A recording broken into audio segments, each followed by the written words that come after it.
Journalism in America, on the ropes or on the rebound? We look at the state of the news media. It's Arizona Week. Production of Arizona Week is made possible in parts by a grant from the Stonewall Foundation and by the members of Arizona Public Media. Thank you for your continued support. Once again, your moderator, Michael Chiha. The explosive growth of the internet as a pipeline for news and information websites has put traditional news sources on their heels for the last decade or more. But without reliable sources of news, where do Americans who savor their freedom above all else turn? We'll speak with several experienced journalists about where we are and where we're headed. First, Jonathan Randal, an author and former foreign correspondent for the New York Times, the Washington Post, and other news outlets. Mr. Randal lives in Paris, and he's in Tucson to receive the prestigious John Peter and Catherine Ann Zenger Award for Freedom of the Press from the University of Arizona School of Journalism. Mr. Randal, welcome to Arizona Week. Thank you, sir. You've had an illustrious, lengthy career.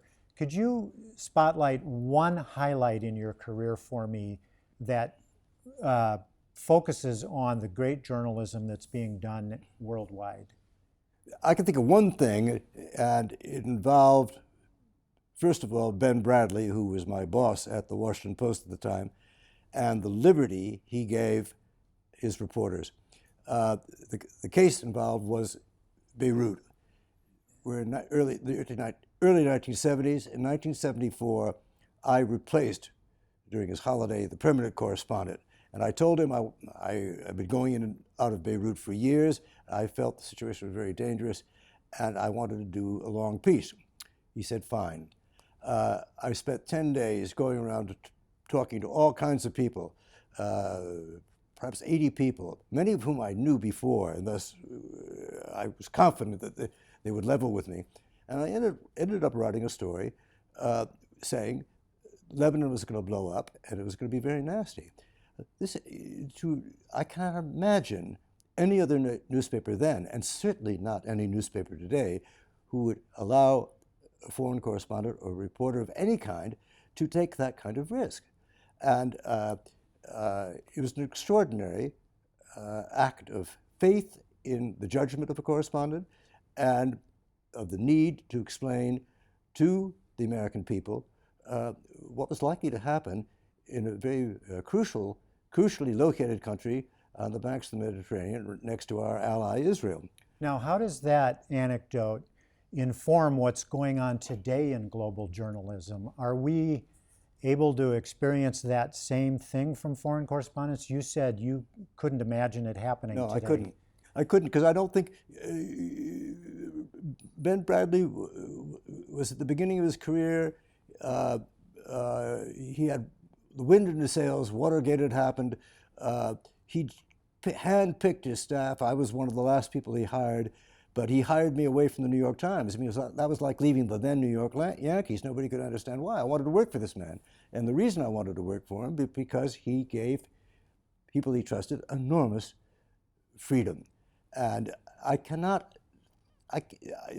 afraid I'm going to disappoint you. I cannot think of any situation today in which a reporter, no matter how trusted, would be allowed to go out on a limb like that. Is it a lack of bold leadership in newspapering or in journalism, or is it the business side that has the influence that doesn't allow that? What do you think? In this particular case, I don't think it was the business side, but it was, wait a minute, you're not being fair. How can you say this? Who are these people you're talking to? And what Bradlee was saying is, I know Randal. I followed him before I hired him. I hired him away from the New York Times, who hired him away from Time Magazine. He was a known quantity. He was somebody I wanted, somebody I trusted. And I hired him to go out and do extraordinary stories.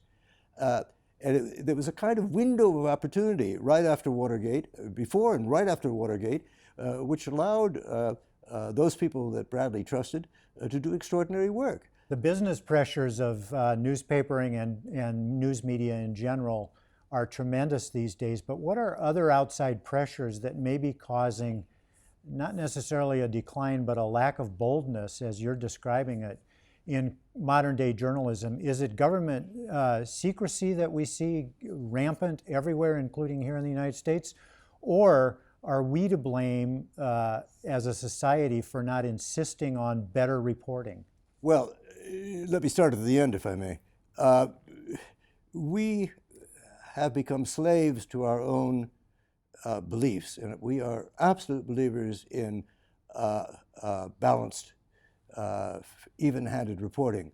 And quite often there are situations in which one should not go out of his way to take sides, but there are still situations where the disproportion between the parties is such that to give each party equal time is simply to give the stronger party a club to beat the other person with. We don't realize this. We are absolutely slaves. Wait a minute, you've said this, the Israelis have said that, well, the Arabs have said that, well, each of them get a paragraph.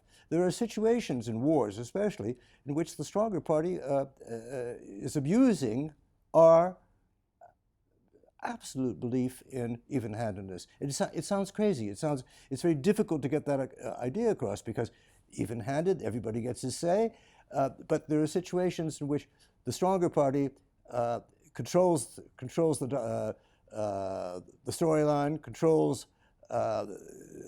has access to the American public much more easily than the underdog, and the result is the impression is totally distorted. There's nothing. I don't think there's anything to do about this.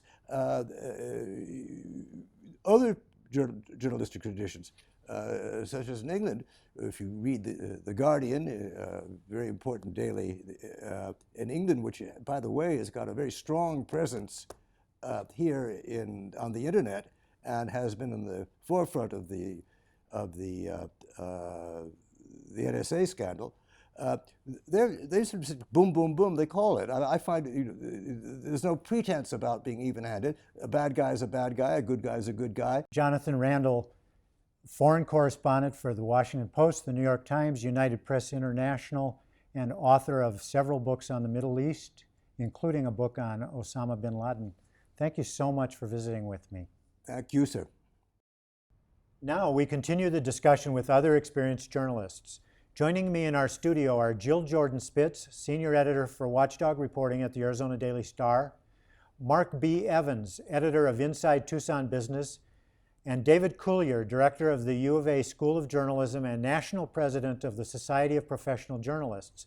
And joining us from Phoenix, Rick Rodriguez, Professor of Journalism at Arizona State University's Cronkite School and former editor of the Sacramento Bee. Welcome to you all. Thanks for being here. Thank you. Thank you. Let's start with an assessment of where we are journalistically in fulfilling our First Amendment responsibilities. Jill? Well, things have changed obviously quite a bit in journalism. Our newsrooms are much smaller, so for a lot of publications of all types, electronic, print, a lot of them cut back pretty significantly on watchdog reporting. I think that happily that pendulum is starting to shift, and we have realized rightly that that is our responsibility, that's what our readers and our viewers want, and that's where we're putting our resources. So I'm very happy to see that changing. A national perspective, David, how do you see it as you look at the journalists who are members of the Society of Professional Journalists? What are you hearing there? Well, we see it's a difficult time for them. Cutbacks have definitely hit home. We're seeing journalists having more difficulty getting public records out of government agencies. News organizations less likely to sue for those records sometimes, although I think we have exceptions, including here in Tucson and Arizona. But it is a struggle, and it's a fight, and frankly, it's a war over information. And Mark, you've been in all worlds, it seems like, in the news media. You were in a weekly newspaper, then you went to the daily Tucson Citizen. When the Citizen stopped printing, you were the editor of its website, built that up with a lot of community bloggers, and now editor of Inside Tucson Business, a weekly print publication, but daily online. What's your perspective from that? I think these are actually very great and terrifying days to be a journalist. These are glorious days for journalism because it is easier now than it has ever been to gather information from the government from other sources of information. There's stuff now that we're able to get with a simple Google search that would have taken days or weeks of research in a library poring over government census data and records to try and put a story together. Now even the smallest of newsrooms can gather information and report stories that they never would have been able to do 25 years ago. So those are great days. But if you're an employee of a news organization, it can be very terrifying times. I mean, I got laid off in the morning and then was offered a job in the evening, so I was thrown a lifeline, but 68 of my friends and my colleagues had to go find other jobs. And some of them still were able to stay in journalism, but most of them have moved on to other careers. So, I'm an optimist. I think these are great days to be a journalist. It's a very difficult to be an employee of a news organization. Rick, you have a foot in academia at ASU, and you still maintain a residence in Sacramento, where you were the editor of the newspaper, a major metropolitan newspaper in the state capital for years. What's your perspective? Well, I think there's still a lot of great investigative journalism going on. The watchdog function in many cities is still alive, and I think when you talk to the people in the newsrooms that remain, they still want to do it. They're still committed. Time is limited. You have to do 24/7 internet as well as print products and newspapers. Televisions are doing a really good job of doing some investigative journalism. But what frightens me is the stuff that isn't getting done. I have talked to some lobbyists and some political consultants in Sacramento, and they say that they don't fear not getting caught anymore. That one of the things that they used to fear when there were lots of bureaus in Sacramento and lots of television stations who maintain bureau, that they thought they would get caught. They don't fear that anymore.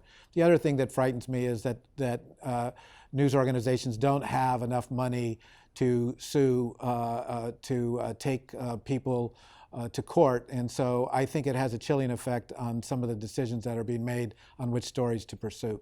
So that lack of fear among public officials, Jill, are we experiencing that here in Arizona? Do they think that we just don't have the means to go after them or to look into what they're up to? I think in Tucson, absolutely not. I think that we've maintained strong coverage of all of our government bodies. We have sued 3 times in the last year. We have where we have suffered is cutting some of the beats that are not necessarily watchdog related. Our features coverage has suffered things like that with fewer people. But the emphasis on watchdog reporting, I think here is as strong as ever. And Mark, does that need to be the case? Does it need to become a niche, if you will, on watchdog reporting?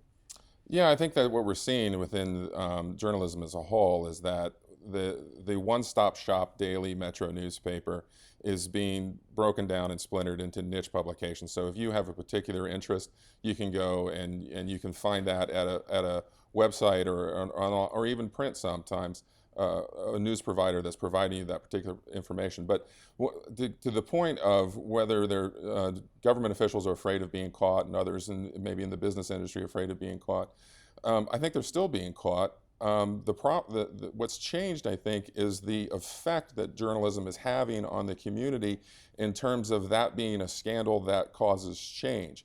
For instance, the Star did a big investigation on Rio Nuevo and showed the mismanagement of money. And there was really no effect of that. It didn't really have any effect. Tom Horn got caught in all kinds of scandals. He's still the Attorney General. There's been no repercussion for him for the things that he's been caught doing. So the lesson there may be that it isn't the journalists who aren't doing their job, but it's the public that's not paying attention. David, any thoughts on that? Boy, that's a good question. I mean, definitely over time we've seen a decline in civic engagement in this country. I think journalists continue to do great work, and I think particularly in Arizona, because the 2 major newspapers are owned by Gannett in part. And Gannett has a strong watchdog emphasis right now. But whether or not that reporting is leading to change is a really good question. I think we see it in some cases. Unfortunately, we don't see it enough, I think.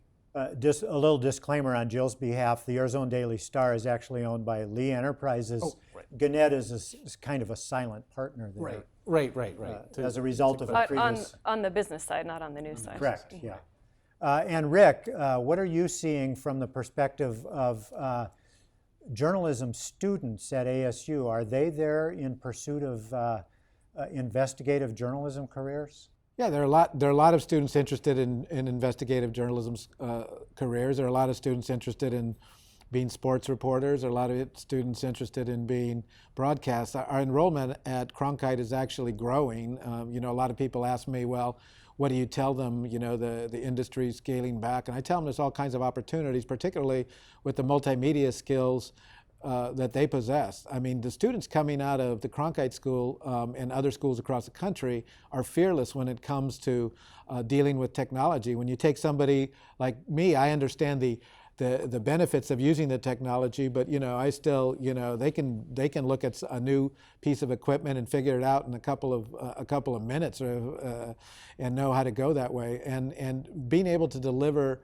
that multimedia news is really important to the future, and also allows us to do watchdog journalism in ways that are, I think, potentially more effective. Talk about that a little bit, Jill, about the technology-driven watchdog journalism. Sure. Well, one thing I wanted to add first, back to the issue of whether our work leads to change. I think in case of Rio Nuevo, I think it did lead to change. The legislature took over Rio Nuevo, a new body was created. Lots of things changed there. Our coverage of Pima Community College has led to massive change there. We had a series on poverty recently that's leading to lots of change. So I think that there is still quite a bit of change. In terms of technology, as Mark alluded to, it is easier to get certain records. A lot of them are still generated by the municipalities, not digitally. So a lot of the nuts and bolts of investigative reporting hasn't changed. It's still filing public records requests. In many cases, writing down information from public documents. Even if stuff is digitally collected, if there's redacting to be done, we have a very hard time getting public bodies to give us digital copies. They have to redact on paper and give it to us on paper. So the nuts and bolts hasn't changed all that much. And David, you were telling me before we came on camera that you know of an instance on the East Coast where they're pressing even harder on the notion of access to public records. Talk about that a little bit. Well, yeah, in Connecticut, they're shutting wide swaths of records down in response to Newtown shooting in part, but we're seeing that nationwide, and it's been a trend going on for about 20, 30 years, frankly, and it worries me a bit, because when people don't have the information they need to make good decisions, to vote out bums or vote in good politicians, to self-govern appropriately, then we might as well call this thing democracy quits. And I'm very concerned about it. And Mark, from your perspective, do you go after many public records? One branch of the company that runs the Inside Tucson business is all about public records, right? Right. Well, they get the legal notices that are required to be published by the state, and that state law could change where the governments are no longer going to be required to publish those records in a print publication, but instead we'll be able to put them online, but they'll still be available. The city right now is looking to move reams of its data that it has stored in its computers that is really not accessible to the public, to a company in Denver that will take that data and turn it into a searchable database that anybody can use, not just journalists, but the public. The technology has greatly improved the way we're able to gather and report the news, and I think that it has made it much easier to be a journalist than it has ever been before. But the internet is having an effect with the public in that information that was public information, but you had to go somewhere and get it. It was very cumbersome, and you could get this piece of paper and read it, and what were you going to do with it? That was one thing. But now all this information that people would feel is personal, even though it is public, is online. And I think we're seeing the public to kind of rebel against that. But unfortunately, they're being used by politicians to take it too far, to just shut it off and block it completely rather than change the way in which it's obtained. Rick, talk about that a little bit. What kinds of things are there out there in the realm of public information that on the internet, on webs, that may confuse people? Are they, is there valid information versus invalid information, and how do people decide? Sure. I mean, I think one of the things that's happening in politics, for example, is sometimes a certain political party or will actually pay bloggers to blog, and it appears as though it's legitimate news, and there's no disclosure as to what that information is coming from, that it's coming from a political point of view. So you have a lot of good information that's on the internet, but how do you decide what is credible and what isn't credible? And that's really where I think news organizations need to stand out. And and I think if the public starts understanding that not everything on the internet is true and everything is valid and everything is credible, they'll turn back to the traditional news organizations to get the trustworthy news that they come to expect. And that kind of opens another topic, Jill. What does the polarized political atmosphere, not only in Arizona but nationally, do to traditional journalism? Is it having an impact? Well, yes, I think that it's good and it's bad. Conflict is always makes for interesting stories. So from that perspective, there's lots to report on. But I think that a lot of the reporting that you see is reported from the extremes, and most people do not sit at the extremes. They're somewhere in the middle, and it's hard to find those people in the middle and write from the middle. So a lot of our reporting, I think, looks way more extreme, both to the right and the left, than most people truly are. And David, there's an argument being made, and it's back to old school journalism, if you will, that fairness and balance have a bit different meaning. It doesn't mean give each side equal space or equal time. It means balance in the sense of what's the cogent argument, what's the argument from a point of power. Talk about that a little bit. Well, yeah, it's easy to say that we need fair and balanced reporting as if equal weight is given to both sides, but that's ludicrous, because not every issue is equal. And I think it's really important, and it's become a problem today because 5 years ago, according to Pew Research, half the messages that went out during presidential candidates came from journalists. Vetted, verified, analyzed, the crap taken out, and a quarter from the candidates. Now it's reverse. A quarter comes from journalists and half comes straight from the candidates. So we're getting very biased, very skewed information as a public. And this is causing a lot of problems. As TV stations cut back on resources, they rely more on interview shows, which are cheap, and less on actual reporting. And I think this is a huge issue that, fortunately at the U of A, we have a center investigating civic discourse, but it's something that we as Americans really need to wake up and look at because it's causing us to not be very nice to one another. Rick, what does that do to journalistic credibility when people are hearing messages that come from a biased viewpoint, from a politician or from a political campaign? How does the public learn to balance that information with what might be factual and checked out and vetted, as David suggested? That's, I think, one of the biggest challenges. I mean, the internet, I think, is wonderful for disseminating information. It's opened up, all kinds of avenues, all kinds of means to communicate. But I think, how do we get the public to discern what is credible and isn't credible? And I think there's a whole industry that's actually sprung up that's meant to obfuscate and particularly in the political world to not tell the truth and pound home that message. And you hear it repeated time and time again. And I think that's troubling, just as the other panelists.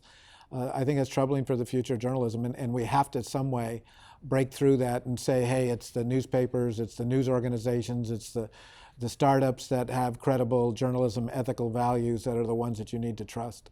Mark, your thoughts?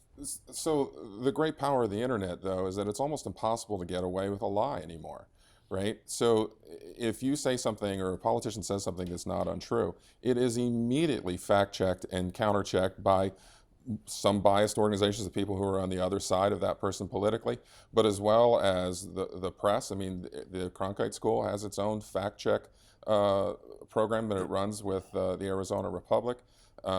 There's all kinds of ways now with the internet where you can double-check whether something someone said is true. And I think that for the reader to figure out, or for the news consumer to figure out what they're seeing or what they're hearing is true or not,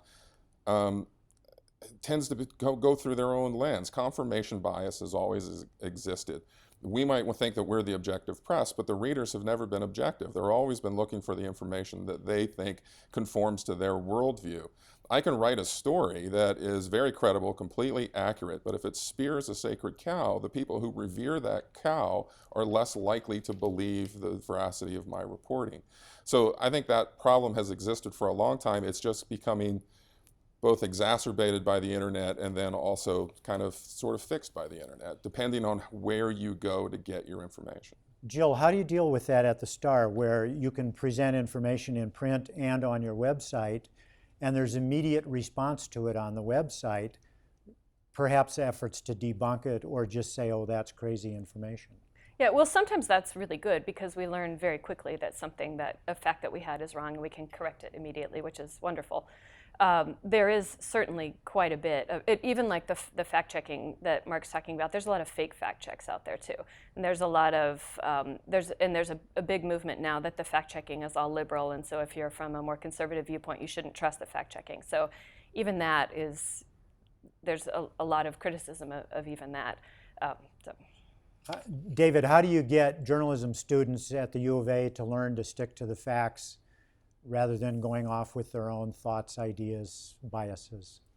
Well, it's challenging because this generation is growing up in this world of spouting off what you think. And so, you know, we just go with the basics, fundamentals, reporting, writing, ethics, law, with multimedia mixed in and that sort of thing. But we have to instill those values that really journalism is all about. And it's more important than ever. I mean, speaking to what Jill and Mark are saying, in 1980, the ratio of PR practitioners to journalists was 1 to 1. It was an even fight.